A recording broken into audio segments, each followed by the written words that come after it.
Assalamualaikum warahmatullahi wabarakatuh. Perkenalkan, nama saya Oki Maulana dengan NIM 2533864. Saya dari Prodi S1 Teknik Mesin.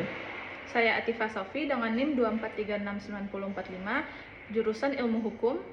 Di video kali ini saya akan mempresentasikan hasil tugas 1, yaitu wawancara beserta analisis komunikasi yang terjadi selama proses wawancara.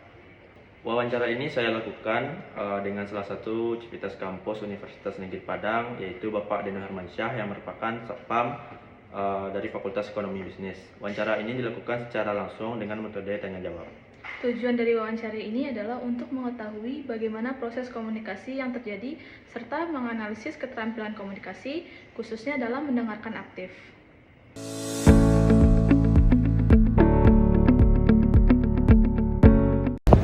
Baik Bapak, sebelumnya perkenalkan, nama saya Atifah Sofi Bapak dari jurusan Ilmu Hukum DV24.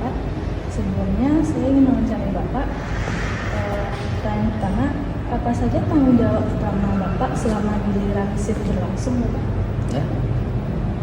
Pertanyaan saya untuk tugasnya mengamankan daerah yang kita kuasai, itu sampai tempat, dan motor-motor yang ada kunci kita selamatkan itu kita bawa ke pos.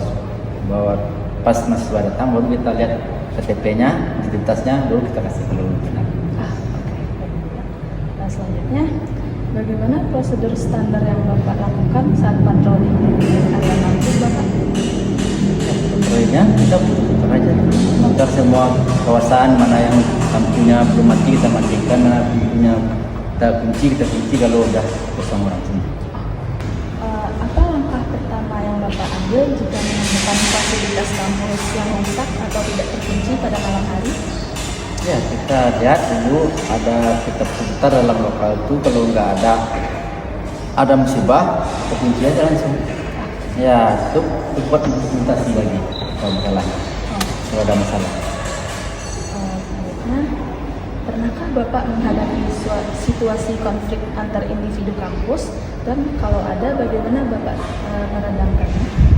Ya, kalau saat ini belum ada. Saat ini belum ada. Belum. Kalau kita ada masalah, kita panggil mahasiswanya. Kalau ada konflik sama mahasiswa, kita panggil banyak apa masalahnya. Ya, kita bawa ke atasan.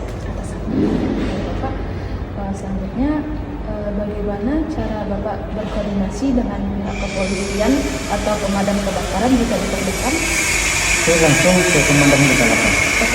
Ya, pemadam aja langsung ke pemadam atas. Apa alat keamanan yang paling krusial dalam membantu pekerjaan Bapak? Kalau kebakaran itu api api.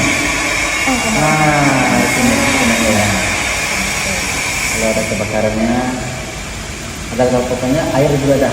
Ibaratnya namanya apa air panas. Kalau panas dia keluar air langsung. Selanjutnya Pak, bagaimana cara Bapak memberikan pelayanan yang ramah namun tetap tegas kepada mahasiswa dan dosen?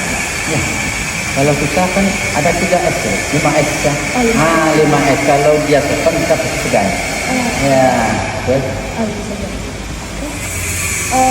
Apakah Bapak ada tantangan terbesar saat harus menertibkan pelanggaran aturan kampus, misalnya terkait parkir atau jam malam Bapak? Ya, kalau parkir itu kalau enggak kita arahkan susunnya pasti dia numpuk, berantakan semua baca. Kalau malam insya Allah belum ada. Jam malam ya. Sejauh mana Bapak terlibat dalam membantu pelancaran acara-acara besar kampus Bapak seperti wisuda atau seminar? Ya, sudah. Wisuda.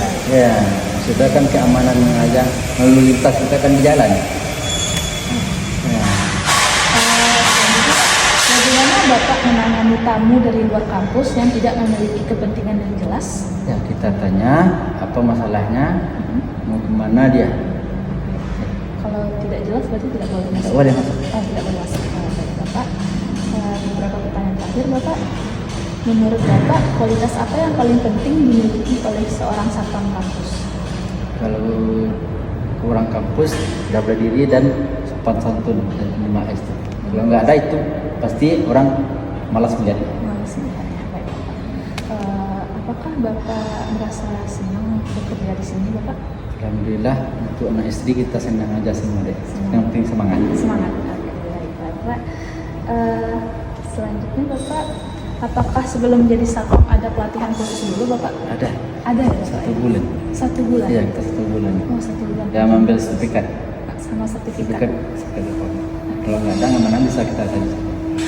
Oke, Bapak. Pertanyaan terakhir, saran Bapak untuk mahasiswa dan dosen di kampus UNP apa ya Bapak? Ya, kalau melihat mahasiswa itu banyak nggak ada kisahnya lagi deh. Yang penting kita ada mahasiswa lewat dia nolong aja, ada guru dosennya dia nolong aja, kan ada sistemnya ada. Ya kalau mahasiswa untuk mahasiswa kita pakai 5S itu aja udah tuh. Mana aja kita pergi kita pasti aman. Aman. Oke. Berarti itu saja Bapak. Oh iya Bapak, sebelumnya nama Bapak dengan Bapak siapa ya Bapak? Nama saya Dino Armansyah. Orman. Ya, saya dinas di ekonomi dan manajemen. Sudah berapa Bapak orang? Saya ini baru 8 bulan. 8 bulan. Ya, yang kemarinnya di pusat di Blitar. Oh, seperti kita. Baik Bapak, sebelumnya terima kasih banyak Bapak telah menjawab pertanyaan kami Bapak. Assalamualaikum warahmatullahi wabarakatuh. Waalaikumsalam.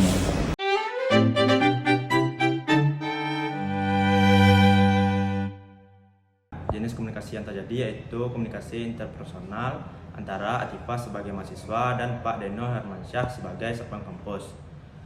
Komunikasi ini bersifat dua arah karena terjadi tanya jawab secara langsung. Selama proses wawancara, etika komunikasi sudah diterapkan dengan cukup baik. Hal ini terlihat dari cara saya memperkenalkan diri, meminta izin sebelum wawancara, serta menggunakan bahasa yang sopan dan tidak memotong pembicaraan narasumber. Dalam proses wawancara ini terdapat beberapa hambatan dalam komunikasi, seperti kurangnya pemahaman antara penanya dan narasumber, serta lingkungan yang kurang kondusif. Mengatasi hambatan tersebut, saya berusaha mengulang dan menjelaskan kembali pertanyaan dengan bahasa yang lebih sederhana, serta tetap fokus dalam mendengarkan jawaban narasumber. Hal yang perlu diperbaiki adalah menyusun pertanyaan dengan jelas dan memilih tempat wawancara yang lebih kondusif agar dapat berkomunikasi dengan efektif. Selama wawancara, saya juga menerapkan keterampilan mendengarkan aktif, seperti fokus pada narasumber, tidak memotong pembicaraan, serta memberikan respon berupa anggukan dan pertanyaan selanjutnya. Masih terdapat beberapa hambatan seperti kurangnya fokus karena gangguan sekitar dan kurangnya pemahaman beberapa jawaban secara langsung. Baik, secara keseluruhan, komunikasi yang terjadi sudah cukup efektif karena informasi dapat tersampaikan dengan baik, meskipun masih terdapat beberapa hambatan yang perlu diperbaiki ke depannya. Demikian video presentasi ini kami sampaikan. Terima kasih. Wassalamualaikum warahmatullahi wabarakatuh.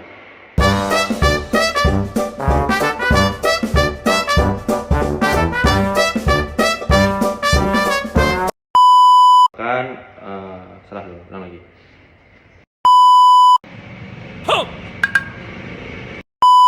Gangguan sekitar dan ulang lagi. Banyak kali serta.